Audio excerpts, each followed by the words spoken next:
বয়স্ক শিশু নাই আমাদের সমাজে? সকালবেলা রাস্তায় বের হয়ে দেখবেন অনেক বয়স্ক শিশু পাওয়া যায়। আমি এর নাম দিয়েছি বয়স্ক শিশু। বয়স হয়েছে 50-60, হাফ প্যান্ট পরে পরে ঘোরে। কথা বলেন ঠিক কিনা? এই বয়স্ক শিশু আছে আমাদের। যত এলাকা যত উন্নত, বয়স্ক শিশুর সংখ্যা ওই জায়গায় বেশি। গুলশানে যাবেন, বয়স্ক শিশুর বেশি দেখবেন। ধানমন্ডিতে যাবেন, বয়স্ক শিশু বেশি দেখবেন। নির্লজ্জ, লজ্জাও করে না, হাফ প্যান্ট পরে রাস্তা দিয়ে ঘোরে। আছে না? নাই? এরা বয়স্ক শিশু। মানে বুড়া হয়েছে তো এখন মনে হচ্ছে একটু শিশু হই, এই জন্য বাল্য বয়সে হাফ প্যান্ট পরছে। এই জন্য হাফ প্যান্ট পরার এই মায়া ছাড়তে পারে না। আরে পোশাক পরা এটা মানুষের স্বভাব।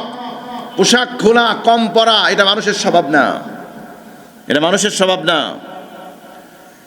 ফরজ তরক হলে কি গুনাহ হয়? কথা বলে না, কি গুনাহ হয়? কবিরা গুনাহ।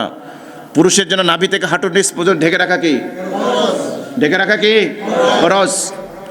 তাহলে আপনি যে নির্লজ্জের মতো, বেহায়ার মতো হাফ প্যান্ট পরে ফরজ তরক করে মুসলমানের বাচ্চা হয়ে রাস্তা দিয়ে ঘোরেন, লজ্জা করে না আপনার?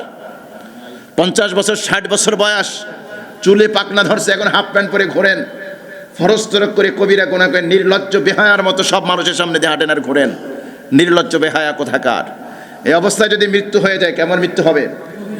হতে পারে কি পারে না? নাকি আজরাইল আসতে ভয় পাবে? ওরকম হাফ প্যান্ট পরে ঘুরলে আজরাইল ধারে আসবে না? মালাকুল মউত আসবে? আরে পোড়া কপালে ওই অবস্থায় যদি তোর মৃত্যু হয়, কবিরা গুনাহ করতে করতে তোর মরণ হচ্ছে।